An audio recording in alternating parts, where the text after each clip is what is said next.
Nestled in the heart of the United States, Denver, the capital of Colorado. In this affluent residential area of the city, you're going to put the potatoes right back in that pot. Kathy and her sons are preparing to welcome some guests for the first time for a dinner that may not be so pleasant. Their aim? To help guests become more aware of their racism. Hey, Lou. Back up, silly girl. Back up. Come on. Come on in. How are you guys? Come on in. Welcome, welcome. Let me get her out of the way. Come on, Lou.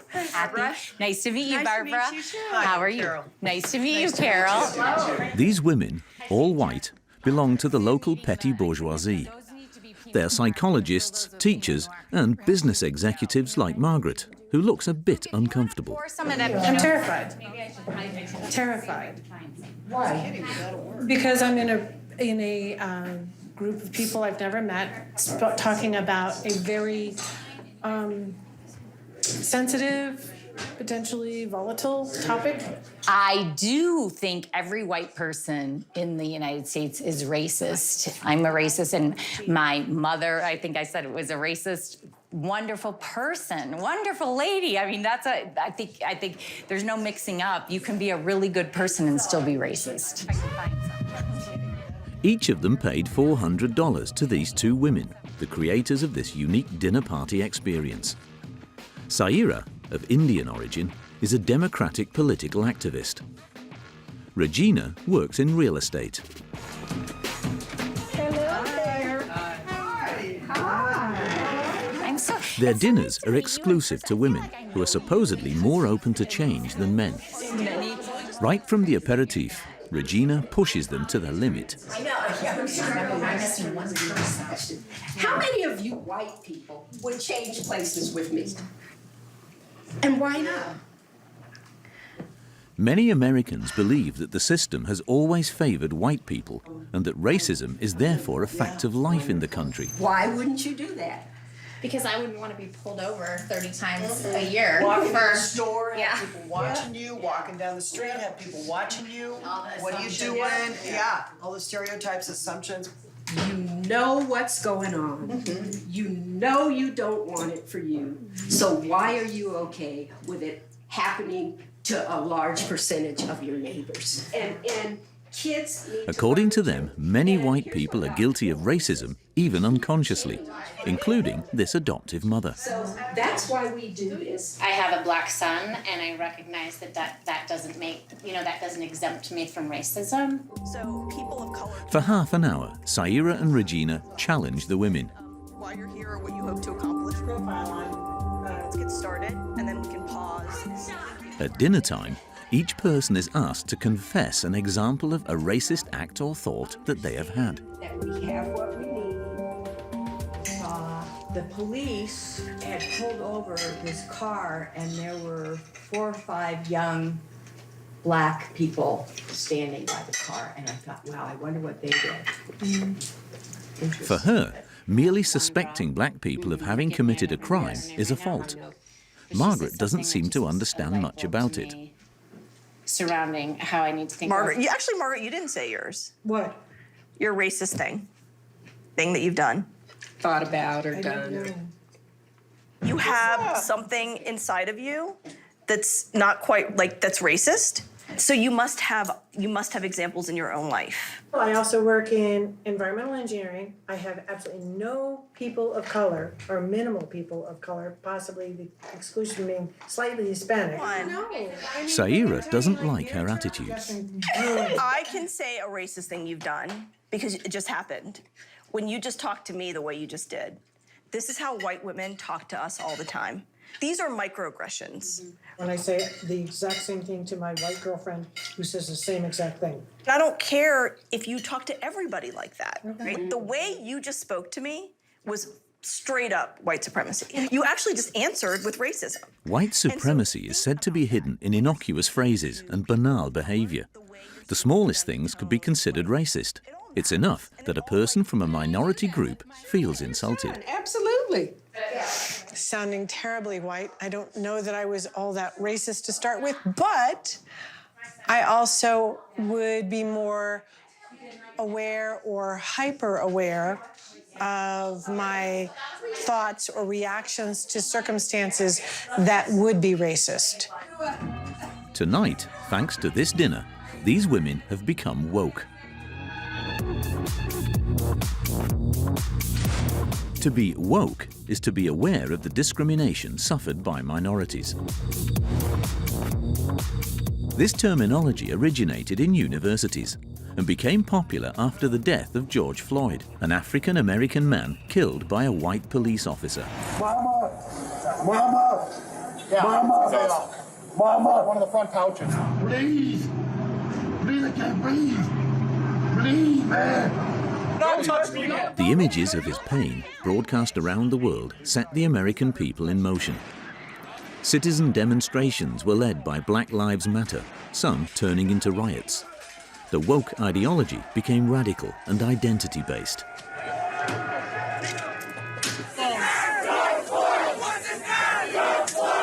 You don't care about my life, you're saying that black lives don't matter, then like, your life doesn't matter. In the name of fighting inequality, the woke movement strives to create a society based on racial and gender identity. I don't see that. We're all the same, but we're not all the same. The importance of color and race and what it makes. Encouraged by the Democratic left, there are signs of the movement in the highest institutions of the country, such as the Mayor of New York. We live in a white supremacist society, so white men hold the most privilege. These ideas are spreading, particularly among children in schools.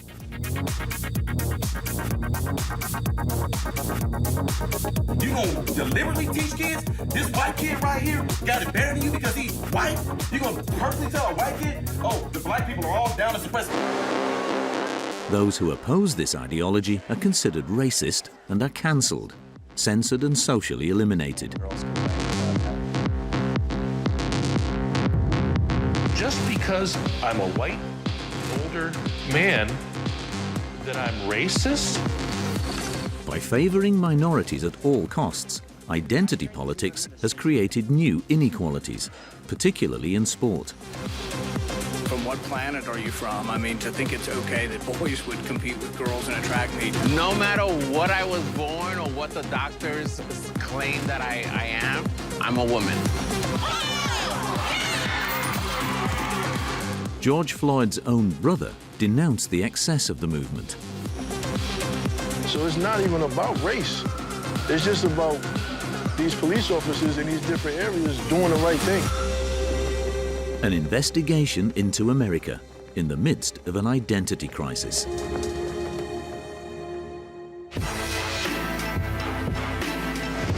New York, one of the most cosmopolitan cities in the world, with over 800 languages spoken.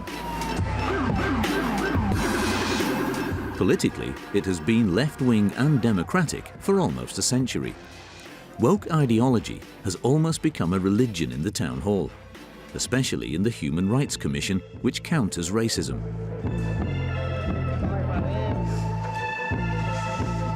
Hi, David. Alicia McCauley has been working for 3 years on these boxes, filled with the 11,000 complaints of discrimination received each year. In New York, a sideways glance could be considered discriminatory and lead to prosecution. Nico, can you come to the training at 10? We're doing a race and color training. Sure. Cool. Here, race and skin color are such important issues that they're the subject of mandatory training for employees. And the tone is set right from the beginning. Before we get started, we want to acknowledge and recognize that we are on the unceded land of the Lenape people. So, we get to our definition of racism. Racism is the use of power held by a privileged group to perpetuate oppression, exclusion, and discrimination based on race. It's against discrimination. In their eyes, privilege is the main reason for racism. Civil rights laws, public accommodation, which a privilege is an advantage enjoyed by a group of people that is not available to everyone. For example, I identify as a cisgender black man. So I would say I would be privileged in terms of my gender, but not because of my skin color. I think it's important to be aware of your privilege and how your privilege affects other people. Like, for instance, as a cis-het white woman, like, society is going to give me privileges over other people. Like, I, for instance, can walk into a store and I'm not worried about being followed around by a security guard, as an example. But also, like, as a woman, if I'm in a male-dominated space, then those people, if they're not recognizing their privilege, could be marginalizing me. Who would be the most privileged category? I don't think we want to rank privilege. I mean, obviously, we live in a patriarchy. We live in a white supremacist society. So I would say, like, cis-het white men hold the most privilege. There are no white men around the table. The least privileged categories are recruited as a priority. Hispanics, blacks, or transgender, like Chanel, dressed in red. As in the government of Democratic President Joe Biden, minorities are represented at a level never seen before in American history.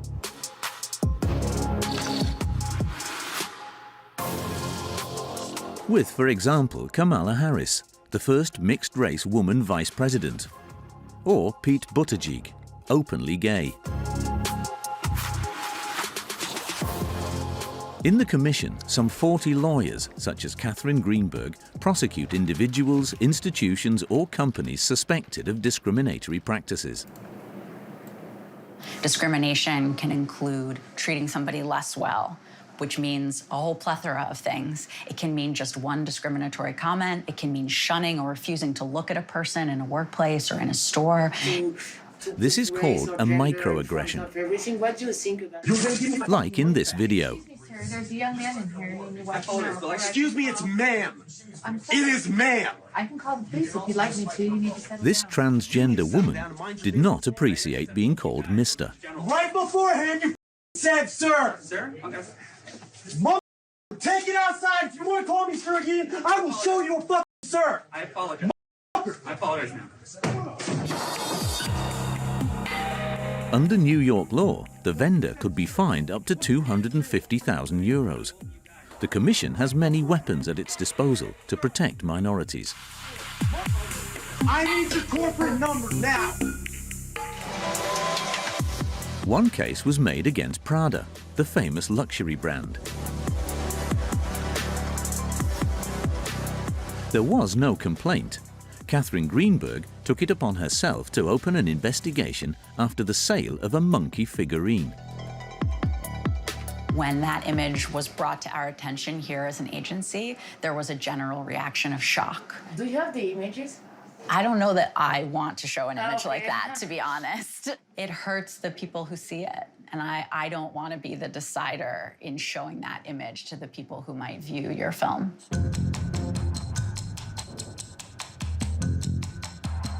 This is the figurine. With its prominent lips, this monkey figurine resembles racist cliches used to represent black people. The brand immediately removed the figurines from its shops, but the Commission imposed strict measures. More diversity in its recruitment, racism awareness training, and the creation of a diversity officer position.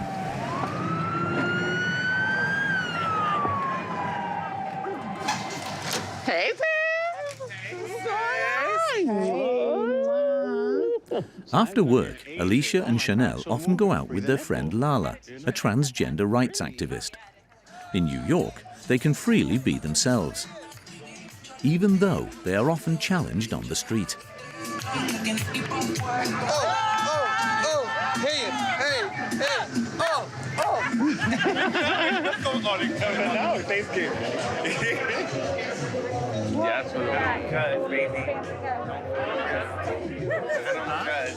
What happened, baby? I said I got a dream Oh. A rather nice show of attention, but one that Chanel saw as a microaggression. It could be okay, but it can also be shady. Cause it's like you're outing me out without my permission. It was a little offensive.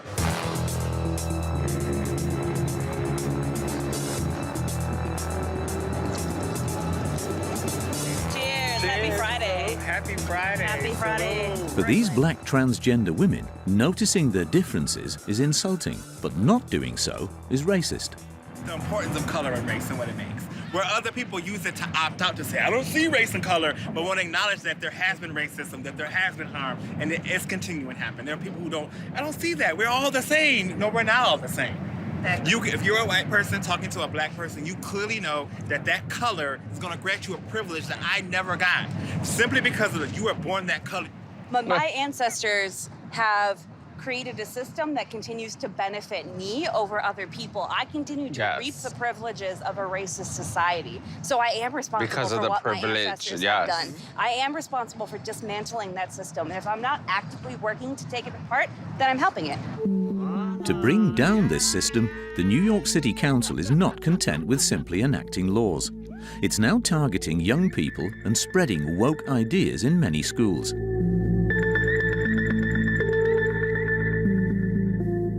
The message is simple to understand. In American society, whites have always been the oppressors, and blacks their victims.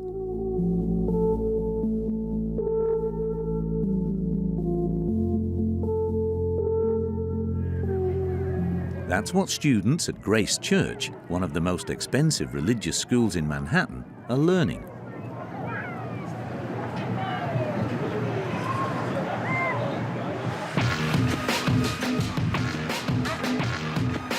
Paul Rossi, a mathematics teacher, worked there for 9 years. Politically left-wing, he rebelled against the anti-racist teachings of his high school. I began to see race take over the mindset of the students to a degree that they were explaining everything through the lens of race. They were seeing race as the most important part of who they were in society, simply because their ancestors looked like them and they had certain privileges. If you were a black student, you were led to anticipate that your prospects in life were less than or worse than someone who had privileges. These ideas must be propagated by all teachers in all subjects. In 2019, school curricula was even changed to make children aware of their differences from an early age.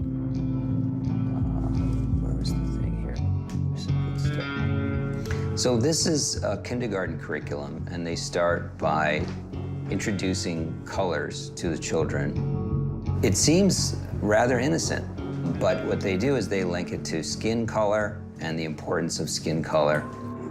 The reason for all of this, from the age of 6 months, your child is racist and we have to do something about it. And this continues through primary school into secondary school. The students learn that their country has been racist since its foundation.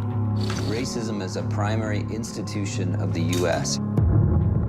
And that white people are guilty of the worst atrocities. To redeem themselves, they must become activists. How we may combat systemic inequality.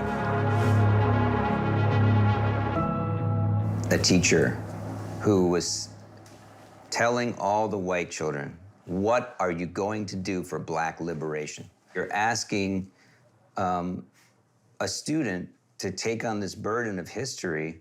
At the same time, the black students are thinking, well, now I have to rely on my oppressor to liberate me? What is that? Last April, Paul left his teaching post at Grace Church. He's now a well-known whistleblower for making a conversation public with George Davison, the headmaster of his school. In it, he acknowledged that the anti-racist teachings were discriminating against his white students. I'm agreeing with you that there has been a demonization. Okay, so you agree that we're demonizing kids? We're demonizing we're demonizing white people for being born. And are some of our students white people? Yes.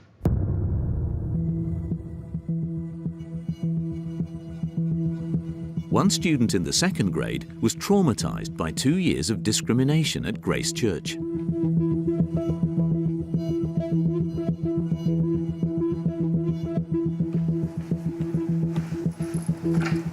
How's it going? Finishing up my math homework. According to him, the school had established a real segregation where whites were humiliated daily.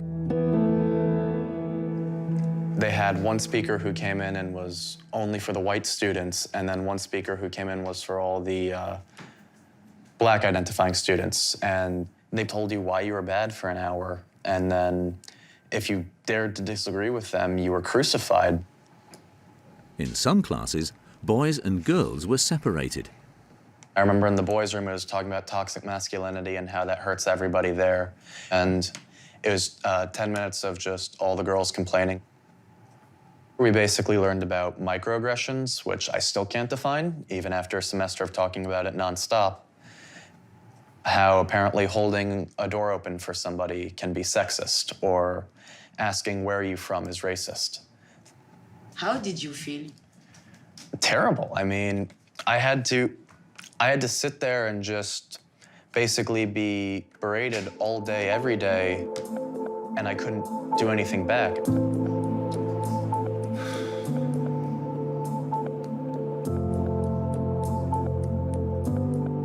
Why you wanted not to be recognized on camera?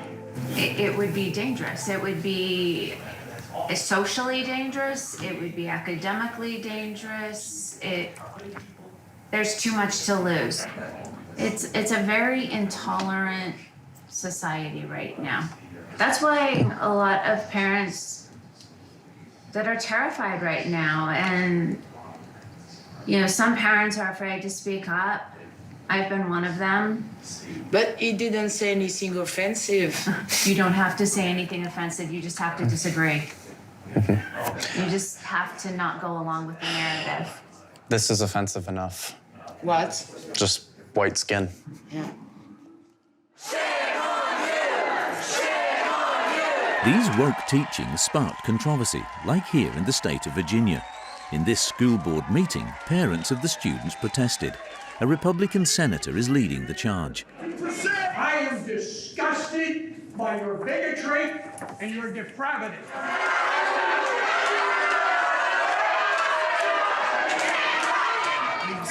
A father was arrested by the police. Please don't resist. Please don't resist. This is an unlawful arrest. I have a First Amendment right. Listen, to hate each other, how to dislike each other. Parents of African American students are also concerned that their children are being victimized.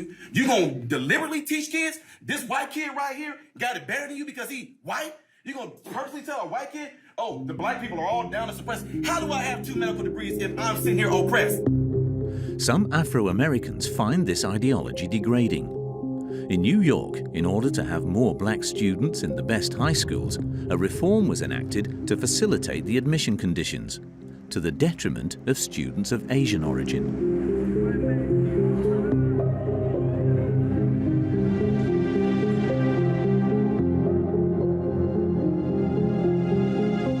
As this Department of Education document shows, the reform would reduce Asian admissions from 50 to 30% and increase black admissions from 3 to 19%.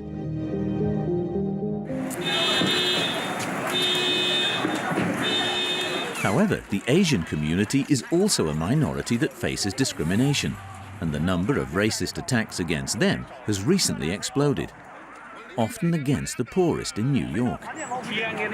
The woke city council, which is supposed to fight racism, favors Afro-Americans whilst discriminating against Asians. Some suggest this may be linked to America's slave-owning past. Denver, Colorado. In the city's historic district, a typical Victorian house. Lotta's family is one of the oldest in Denver. When her mother died, she discovered a dark family secret in this notebook dating back to 1865. Edie, age 45, value $800. Julia, age 26, value $1,400. Cornelius, age 8, $500. Owner, William Hayes Paxton, my second great-grandfather. In total, he owned 44 slaves, a side of her family history she did not know existed. I can't even explain what it is like to turn the page and see a list of names, this list of names and values. It was devastating. As for her grandmother who raised her, the shock was even greater. She belonged to a white supremacist movement which terrorized and murdered many black people, the Ku Klux Klan.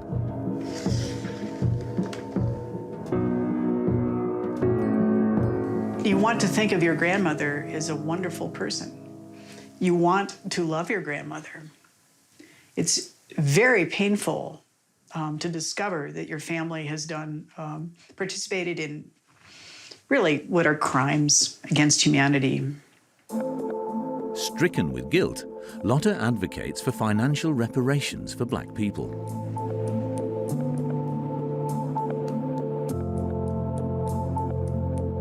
She decided to give part of her fortune to Brianna, a 28-year-old parliamentary assistant. They met at a conference on reparations.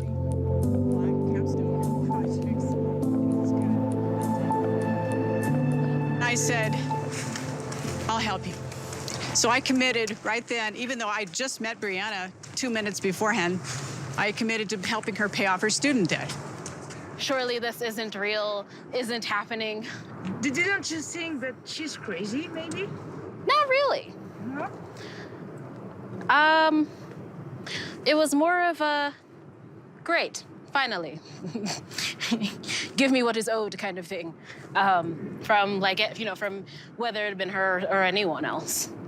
It was like, yes, I'll take that, thank you. Today, she has already given her $100,000 and is about to buy her a house.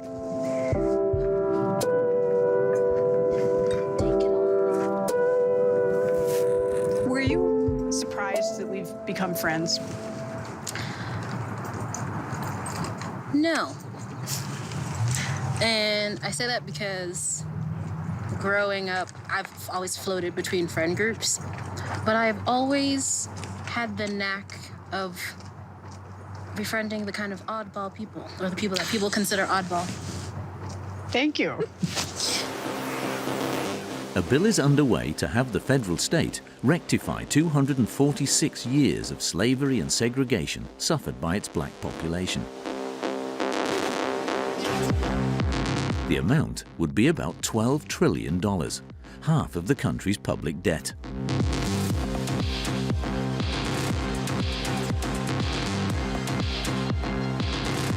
Across America, the guilt is enormous, and it has led to some astonishing scenes after George Floyd's death, like here in Texas. Rioting, God.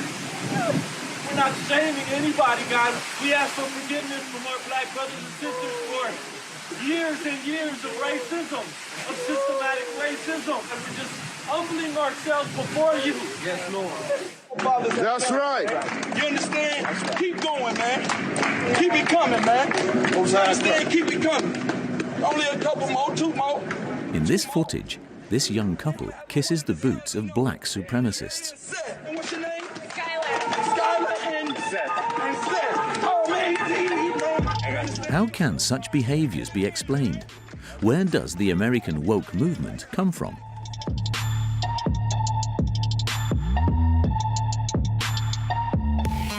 We head to Los Angeles, California, the most progressive state in the country, at the forefront of measures that promote diversity and inclusion of minorities.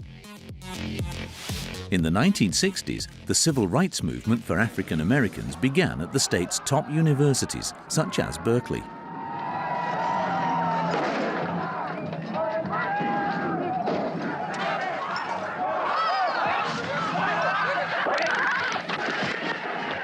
"60 years later, the woke protest also started with students. As at UCLA, the University of California in Los Angeles, where 25 Nobel Prize winners have studied. The students represent the elite and the future of America. But after George Floyd's death in 2020, the students revolted.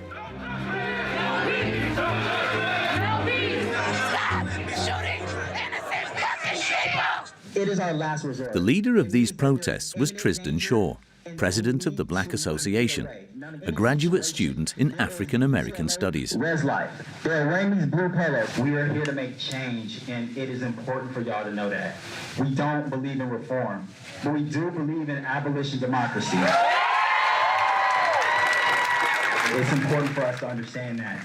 Something has to grow and be built in its place. Abolition democracy, it handles that, right? It is a part of deconstruction and reconstruction. University campus. Yes, sir. How you doing, man? Good. I like your shirt. I like your shirt. Thank you. We out here.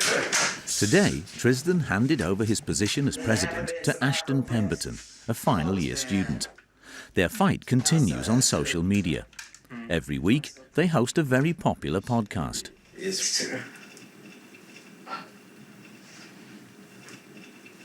Black.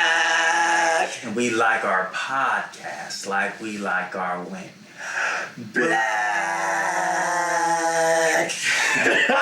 That was nice. I like that. It was, bro. I just want to ask you a question, Copper Pete. Yeah. What does it mean to be unapologetically black? Oh man, the blackness for me is like that strength and that pain, that resolve, the fact that you've done everything that you can do to destroy me, and I'm still not only doing great, but I'm doing better than you. I feel like I knew what it meant to be black because I had also been tailed around stores and accused of stealing and different things like that, right? And I was like, okay, like this is what it means to be black in America more than anything. At their elite university, only 3.5% of the students are African American. Yeah, what is it, boy? Wow. This low proportion is said to be related to the discrimination they face.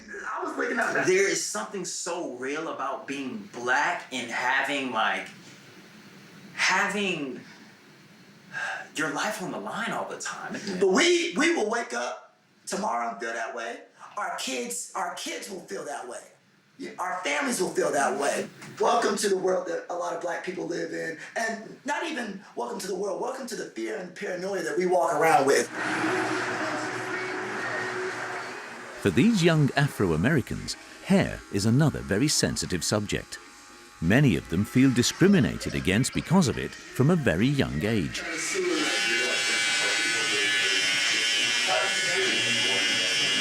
You got kids getting suspended for coming to school with braids in their hair, ponytails, barrettes. You got kids getting suspended for having designs in their hair. Hair is an important identity and cultural marker, and there's no question of those who are not black appropriating its codes. Kim Kardashian gets braids today. Make a shirt, a t-shirt with her wearing braids and sell that thing online and make millions of dollars today. The Armenian-born reality TV star has been heavily criticized for wearing African braids in 2018.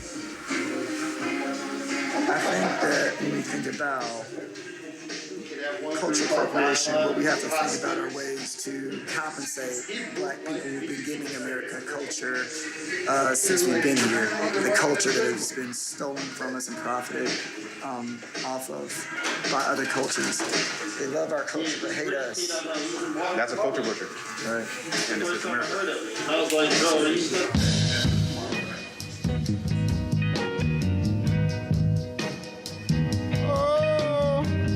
Something is holding me back. I wonder, is it because I'm black? Oh, somebody tell me, what can I do? Will I survive or will I die?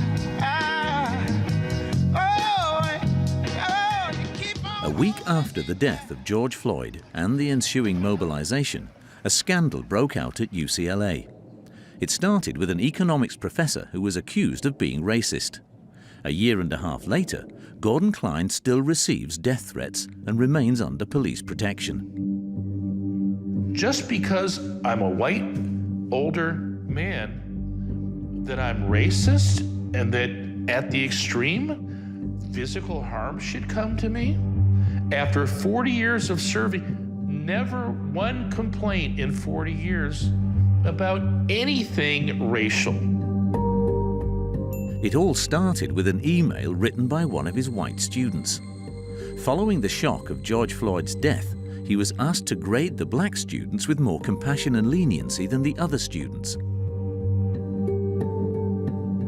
I was shocked that somebody in my class would label black students to be inferior emotionally and intellectually, and would suggest that I should adjust based on that. Unlike other teachers who agreed to do so, he refused. And in his email response, he uses the words of Martin Luther King. No one should be judged by the color of their skin. The use of this quote ignited the fire. For the world to have now changed, where instead of you getting thumbs up that as a white person, you admire Martin Luther King. I was stealing the black voice. That's so disrespectful because it appropriates the image and the words of Dr. Martin Luther King for the complete opposite of what he's fighting for. Like, it's so colorblind. I think, and colorblindness is a racism. To minimize like our struggle, like that is a racism. A petition calling for his dismissal soon gathered 25,000 signatures, so the university suspended him and his colleagues turned their backs on him. He still receives anonymous phone calls and death threats. The FBI advises him to protect himself.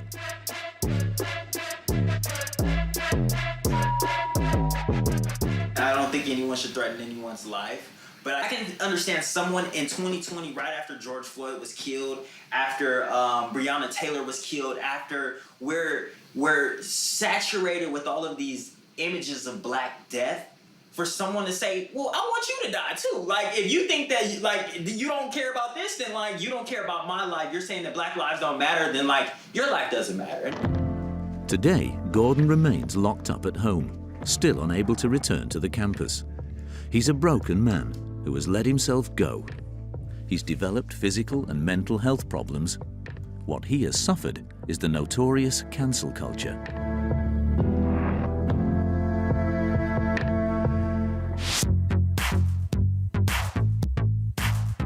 All those who do not conform to the woke diktats are systematically seen as racist and are cancelled, censored, and socially eliminated. Thank you for that. Even former Democratic President Barack Obama denounces cancel culture. Never compromised, and like if I tweet or hashtag about how you didn't do something right or used the wrong verb, or then I can sit back and feel pretty good about myself because, man, you see how woke I was? I called you out. That's not activism. That's not bringing about change. On one side, the woke left with radical activists from Black Lives Matter. On the other side, white supremacists who support Donald Trump and march on the Capitol. USA! USA! American society seems more fractured than ever.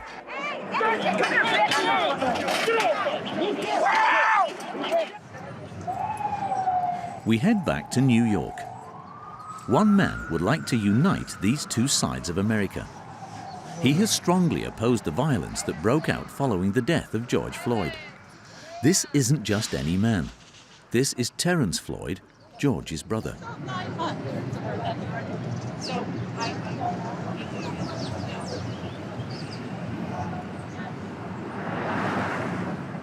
Every race was calling his name, every race. There wasn't no division there. I'm not about hate, I'm not about division. You know, that's it. We all human, and we need to come together, understand our purpose, and work together. And that's the movement I am. That's my movement. The woke movement got their movement. What's your point of view about the police? My point of view? Mm-hmm. A lot of people are shocked. They're part of the community too. You know, they're not, that's their occupation.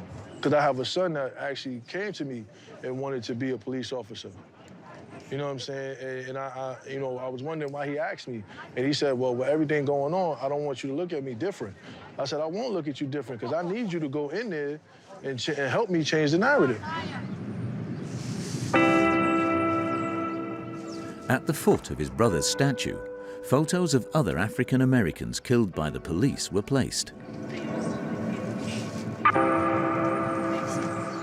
Man. And yet still, these are all black and brown men, you know. I mean, don't get me wrong. It was somewhere that he did a funeral for a Caucasian young man, young boy, that got shot by the police. So it's not even about race. It's just about these police officers in these different areas doing the right thing. On the 24th of June, the statue of George Floyd was defaced by a white right-wing activist. The reconciliation that Terrence Floyd strives for seems to be a long way off.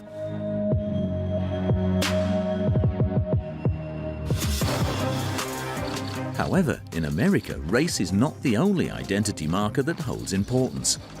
The woke also advocate for the inclusion of sexual and gender minorities. Male, female, in between, or a bit of both. Each individual can choose his or her own identity.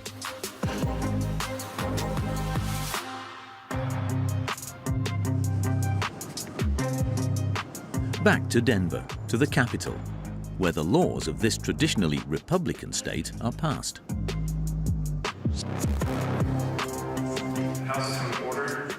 In 2017, a historic election took place in America.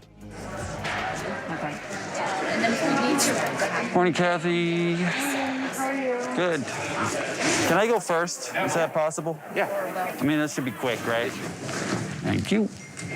A man turned woman, a transgender person, is elected as a member of parliament. The committee will come to order. With your unanimous Brianna consent, Taiton, a scientist who used to be a volunteer firefighter, made her transition just 5 years ago. And in your bill, anyone opposed? No. All right, well, the ayes have it. Senate Bill 171 is adopted. Transgender people make up only 0.6% of the American population. So finding herself at the head of her country's government is a strong symbol for her. There would be very few of these people who would be supportive of someone like me. We've always had to hide in the shadows and in the closet. And now I think we see a little bit of hope coming through. And I think that's what really the woke movement really is about. We're tired of taking the back seat. It's time for us to get into the front seat and start driving. So whenever she can, Brianna doesn't hesitate to assume her role as a woke activist. A lot of the schools ask for me to come, and I have always tell everybody, hey, I'm available to come. Please ask me to come. Today, she came to support a public college that is implementing her ideas. Hello. It is such an honor to meet you. An honor to meet you too. Thanks very much. The headmaster welcomes her warmly. Your work is making a big difference for our kids and our schools and for people like me. Excellent. As a gay man, very special at Hamilton. The school nurse also claims to be committed to the LGBTQ cause. My son, who's a trans male, is a 9th grader this year. Oh, okay. And when he heard all the stuff we were doing here, he was like, can I come to your school? And so he came all the way down with me. Wow. Schools should be a welcoming place. Exactly. What they are most proud of in their college is rather unexpected. The restrooms they're so much more than a restroom. LGBTQ neutral toilets for students who identify as neither boy nor girl. Lots of positive messages. It's really nice. Because I know, a lot of times, things on the wall of the bathroom are not always good things. And I appreciate this too, menstrual hygiene products. As this tweet from Tampax outlines, it's not just women who get their periods. a rallying message for the woke ideology. And we have to say, well, if you menstruate, you're a woman, you know, you're denying somebody else's existence. Who? Transgender male people. They are born as females and they present themselves as a male person. And if they want to have a baby, they can, if they want to. In the college library, diversity is promoted everywhere. Cool. Well, that's a cool space. The literature is on theme. On display, a woke comic.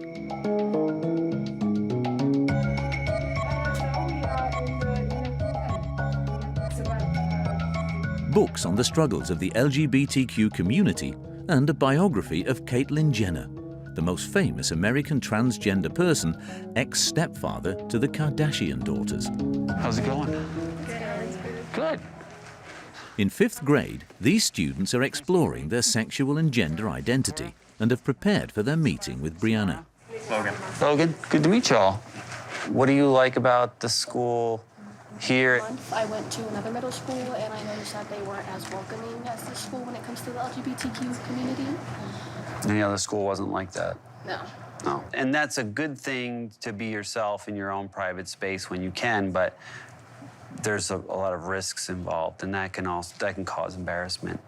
As a person, I've had a lot of struggles figuring out my sexuality. I'm still not really sure.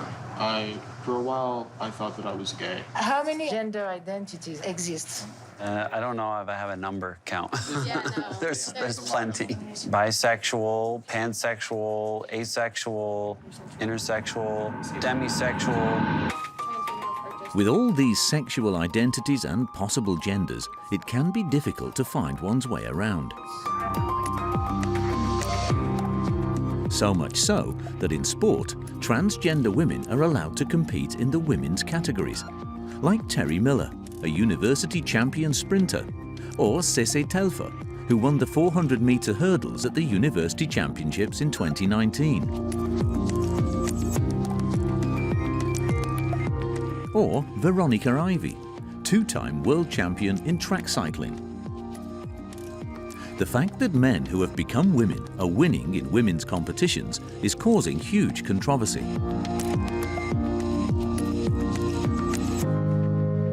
As in the US Congress last February, between a Republican senator and a member of the Biden administration.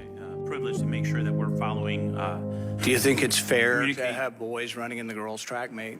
And I understand that there are a lot of concerns about that, and I believe schools should offer the opportunity for students to engage in extracurricular activities, even if they're transgender. I think that's their right.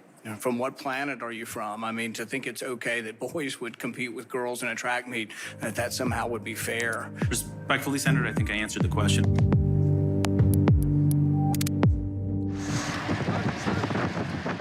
Veronica Ivy's 2 world titles have created such a scandal and brought her so much hatred that she prefers to keep her whereabouts hidden.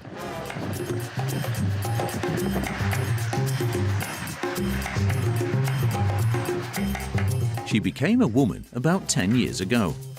After a major operation, she continues to take daily treatment that reduces her male hormones.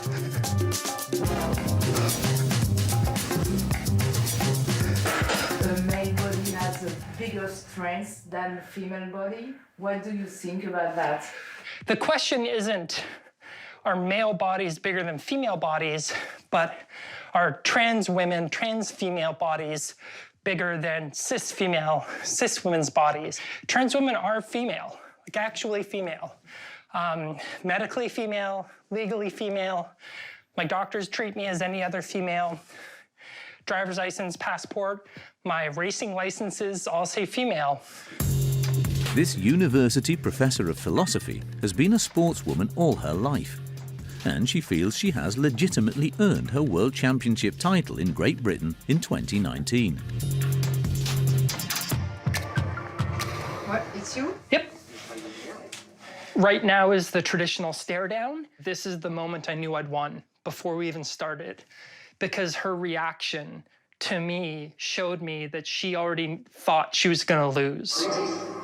Veronica won the gold medal with flying colours and even broke the world speed record in her category at nearly 60 kilometres per hour. And comes through the line to successfully defend the title. And then they're going to hand me a flag right here.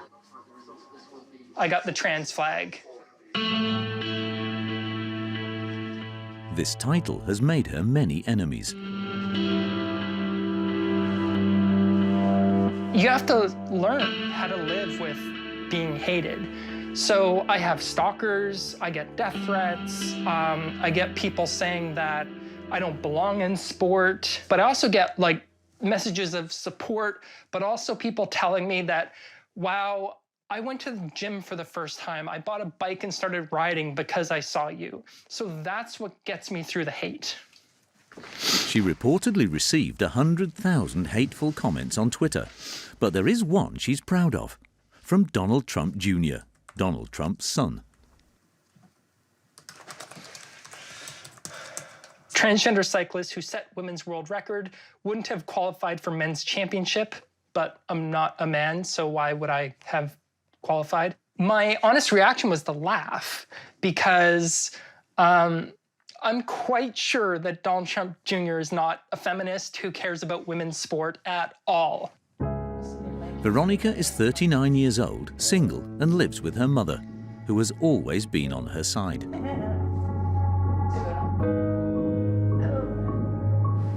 Basically, and what I've felt all the way along is she's my child. I don't care which way she wants to go, whatever happens. I mean, she can be purple, blue, pink. I mean, it's just, she's my child. What is it to be a woman? Yeah. So I don't think it's a good question. Because I think people want it to be objective and clear and there to be clear criteria. And I think that's impossible. And I think we need to accept that. And I think that's a difficult thing to accept. Gender is more beautiful and more complex than what is a man, what is a woman. So who are women? The people who say they are, I think is the easier way to go about it. The freedom to choose your own gender identity. A real revolution in society is underway. The woke ideology seems to have launched a real war of the sexes and races in the United States. A radicalization of identity that could pose a real danger to democracy.